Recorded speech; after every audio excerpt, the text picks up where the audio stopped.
ಎಲ್ಲರೂ ಹೇಗಿದ್ದೀರಾ? ಬನ್ನಿ ಇವತ್ತು ಪೆಸರಟ್ಟು ಮತ್ತು ಚಟ್ನಿ ಮಾಡೋದು ಹೇಗೆ ಅಂತ ನೋಡ್ಕೊಂಬರೋಣ. ಈ ಪೆಸರಟ್ಟಿಗೆ ಶುಂಠಿ ಚಟ್ನಿ ತುಂಬ ಚೆನ್ನಾಗಿರುತ್ತೆ. ಅದು ಆಲ್ರೆಡಿ ನಾನು ವಿಡಿಯೋ ಮಾಡಿ ಹಾಕಿದ್ದೀನಿ, ಒಂದ್ಸಲ ನೋಡಿ ಚೆಕ್ ಮಾಡಿ ಮಾಡ್ಕೊಳ್ಳಿ. ಇದು ಒಂಥರ ಡಿಫ್ರೆಂಟ್ ಆಗಿರುತ್ತೆ, ಇದು ಕೂಡ ಚೆನ್ನಾಗಿರುತ್ತೆ ಚಟ್ನಿ. ಬನ್ನಿ ಅದಕ್ಕೆ ಏನೇನು ಬೇಕು ಅಂತ ನೋಡ್ಕೊಂಬರೋಣ. ನೋಡಿ, ನಾನು ನೈಟ್ ಹೆಸರುಕಾಳು ಮತ್ತು ಅಕ್ಕಿನ ನೆನೆಸಿಟ್ಕೊಂಡಿದ್ದೆ. ಈಗ ಅದನ್ನು ರುಬ್ಕೊಳ್ಳೋಣ.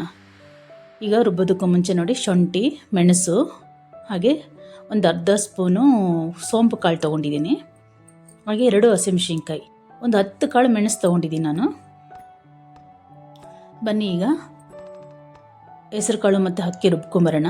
ನಾನು ಇಲ್ಲಿ ಒಂದು ಗ್ಲಾಸ್ ಅಕ್ಕಿಗೆ 3/4 ಗ್ಲಾಸ್ ಹೆಸರು ಕಾಳು ಹಾಕಿದ್ದೀನಿ. ನಿನ್ನೆ ನೈಟ್ 9 ಗಂಟೆಗೆ ನೆನೆಸಿಟ್ಟಿದ್ದೆ ನಾನು. ಈಗ ಒಂದು 6 ಗಂಟೆ ಆಗಿದೆ.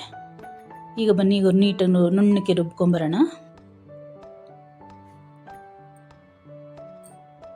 ಇದು 2 ಸಲ ರುಬ್ಬಬೇಕಾಗತ್ತೆ, ಸಾಕಾಗುತ್ತೆ. ಈಗ ನೋಡಿ, ಈಗ ಈ ಹೆಸರು ಕಾಳು ಮತ್ತು ಅಕ್ಕಿ ಒಳಗಡೆನೆ ನಾವಿಲ್ಲಿ ಇಟ್ಟಿದ್ವಲ್ಲ ಮೆಣಸು ಮತ್ತು ಇದೆಲ್ಲ ಸ್ವಲ್ಪ ಹಾಕ್ಕೋಬೇಕಾಗತ್ತೆ. ಮೆಣಸು ಎಲ್ಲವೋ ಒಂದು ಅರ್ಧ ಹಾಕ್ಕೊಂಡು ನೆಕ್ಸ್ಟ್ ಇನ್ನೊಂದು ಸಲ ರುಬ್ತೀವಲ್ಲ ಆಗ ಉಳಿದಿರೋವಂಥದ್ದನ್ನು ಹಾಕ್ಕೊಂಡು ನುಣ್ಣಕ್ಕೆ ರುಬ್ಕೋಬೇಕಾಗತ್ತೆ.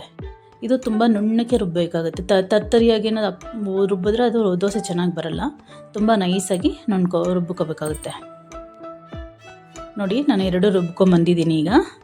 ಈಗ ಅದಕ್ಕೆ ಸ್ವಲ್ಪ ಉಪ್ಪು ಹಾಕ್ಬಿಟ್ಟು ನೀಟಾಗಿ ಮಿಕ್ಸ್ ಮಾಡಿಬಿಟ್ಟು ಸೈಡ್ ಇಟ್ಕೊಳ್ಳೋಣ.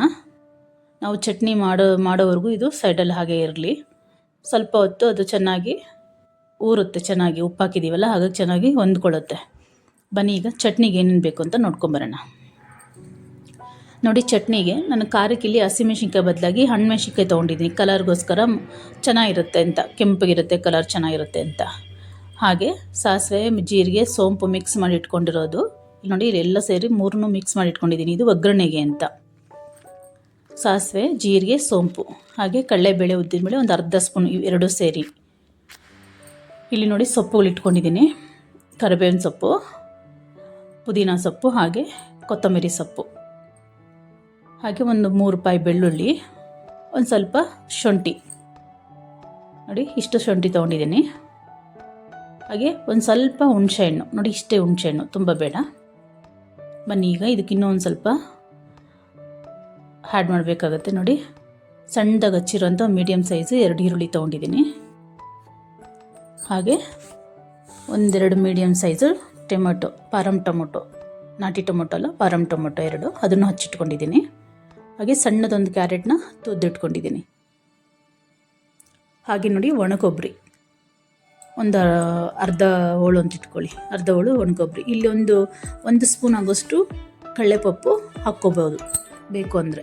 ನೋಡಿ, ಈಗ ಬಾಣಲಿ ಇಟ್ಕೊಂಡು ಬಾಣಲಿಗೆ ಎಣ್ಣೆ ಹಾಕ್ಕೊಂಡು ಈಗ ಒಂದೊಂದೇ ಫ್ರೈ ಮಾಡ್ಕೊಳ್ಳೋಣ. ಈರುಳ್ಳಿ ಹಾಕ್ಕೊಂಡು ಈರುಳ್ಳಿ ಒಂದು 3/4 ಭಾಗ ಆದಮೇಲೆ ತುರಿದಿರೋಂಥ ಕ್ಯಾರೆಟ್ ಹಾಕ್ಕೊಳ್ಳೋಣ. ಇದೊಂದು 3/4 ಭಾಗ ಹಾಕಬೇಕು, ಚೆನ್ನಾಗಿ ಹುರ್ಕೋಬೇಕು ನಿಧಾನವಾಗಿ. ನಾನು ಇಲ್ಲಿ ಫಾಸ್ಟಾಗಿ ತೋರಿಸ್ತಾ ಇದ್ದೀನಿ, ನೀವು ನಿಧಾನವಾಗಿ ಹುರ್ಕೊಳ್ಳಿ. ಹಾಗೆ ಕ್ಯಾರೆಟ್ ಹಾಕ್ಕೊಂಡು ಕ್ಯಾರೆಟ್ ಒಂದು 3/4 ಭಾಗ ಆದಮೇಲೆ ಮೆಣಸಿನ್ಕಾಯಿ ಇಟ್ಟಿದ್ವಲ್ಲ, ನೀವು ಬೇಕಾದ್ರೆ ಇಲ್ಲಿ ಒಣಮೆಣ್ಸಿನ್ಕಾಯಿ ಕೂಡ ಹಾಕ್ಕೋಬೋದು. ಮೆಣಸಿನ್ಕಾಯಿ ಹಾಕಾದ್ಮೇಲೆ ಟೊಮೆಟೊ ಹಾಕ್ಕೊಳ್ಳೋಣ. ಟೊಮೆಟೊನು ಚೆನ್ನಾಗಿ ಬಾಡಾದಮೇಲೆ ಶುಂಠಿ, ಬೆಳ್ಳುಳ್ಳಿ 2 ಹಾಕ್ಕೊಂಡು, ನನಗೆ ಇಲ್ಲಿ ಎಣ್ಣೆ ಡ್ರೈ ಆಯಿತು ಅಂತ, ಬಾಣಲಿ ಡ್ರೈ ಆಗ್ತಿತ್ತು, ಹಾಗಾಗಿ ನಾನು ಇನ್ನೊಂದು ಸ್ವಲ್ಪ ಆಯಿಲ್ ಹಾಕ್ಕೊಂಡೆ. ಹಾಗೆ ಈಗ ಶುಂಠಿ ಬೆಳ್ಳುಳ್ಳಿ ಹಾಕಾಯ್ತಲ್ಲ, ಈಗ ಇದು ಕೊತ್ತಂಬರಿ ಸೊಪ್ಪು, ಪುದೀನ ಸೊಪ್ಪು, ಕರಿಬೇವಿನ ಸೊಪ್ಪು 3 ಹಾಕ್ಕೊಂಡು ನೀಟಾಗಿ ಮಿಕ್ಸ್ ಮಾಡಿಕೊಂಡು ಈಗ ಒಣ ಕೊಬ್ಬರಿ ಅದನ್ನು ಹಾಕ್ಕೊಂಡು ಸ್ಟವ್ ಆಫ್ ಮಾಡ್ಕೊಳ್ಳೋಣ. ಇದು ತಣ್ಣಗಾದಮೇಲೆ ರುಬ್ಕೊಳ್ಳೋಣ. ನೋಡಿ, ಈಗ ನೀಟಾಗಿ ರುಬ್ಕೊಂಡು ಒಂದು ಸ್ಪೂನು ಕಡಲೆಪಪ್ಪು ಹಾಕ್ಕೋಬೇಕು. ಚೆನ್ನಾಗಿ ನೀಟಾಗಿ ನುಣ್ಣಗೆ ರುಬ್ಕೊಂಡು ಈಗ ಒಗ್ಗರಣೆ ಕೊಟ್ಕೊಳ್ಳೋಣ. ಅದಕ್ಕೆ ಸಾಸಿವೆ, ಜೀರಿಗೆ, ಸೋಂಪು 3 ಹಾಕಿ ಇಟ್ಟಿದ್ವಲ್ಲ ಅದು ಹಾಕ್ಕೊಂಡು ಒಗ್ಗರಣೆ ಹಾಕ್ಕೊಂಡು ಕಡಲೆಬೇಳೆ ಹಾಕ್ಕೊಂಡು ಹಿಂಗು ಮತ್ತು ಕರಿಬೇವು ಹಾಕ್ಕೊಂಡ್ರೆ ಒಗ್ಗರಣೆ ಮುಗೀತು. ನೋಡಿ, ಚಟ್ನಿನ ಒಂದು ಬೌಲ್ಗೆ ಹಾಕ್ಕೊಂಡು ಈಗ ಒಗ್ಗರಣೆ ಕೊಟ್ಕೊಳ್ಳೋಣ. ನೋಡಿ, ಚಟ್ನಿ ರೆಡಿಯಾಗಿದೆ. ಬನ್ನಿ ಈಗ ನೋಡಿ, ಹೆಂಚು ಬಿಸಿಯಾಗಿದೆ. ಈಗ ಅದೊಂದು ದೋಸೆ ಮಾಡ್ಕೊಳ್ಳೋಣ. ಹೆಸರು ಕಾಳಲ್ಲಿ ಮಾಡಿ ತುಂಬ ಚೆನ್ನಾಗಿರುತ್ತೆ, ಹೆಲ್ದಿ ಕೂಡ. ನೀವು ಒಂದು ಸಲ ಟ್ರೈ ಮಾಡಿ, ಮರೀದೆ ಹೇಗಿದೆ ಅಂತ ಕಮೆಂಟ್ ಮಾಡಿ. ಹಾಗೆ ಇನ್ನೂ ಯಾರೆಲ್ಲ ನನ್ನ ಚಾನಲ್ ಸಬ್ಸ್ಕ್ರೈಬ್ ಮಾಡ್ಕೊಂಡಿಲ್ಲ ಮರೀದೆ ಸಬ್ಸ್ಕ್ರೈಬ್ ಮಾಡ್ಕೊಳ್ಳಿ. ಹಾಗೆ ಒಂದು ಲೈಕ್ ಕೊಡೋದನ್ನು ಮರಿಬೇಡಿ. ಒಂದು ಸಲ ಟ್ರೈ ಮಾಡಿ ನೀವು. ಓಕೆ, ಬಾಯ್.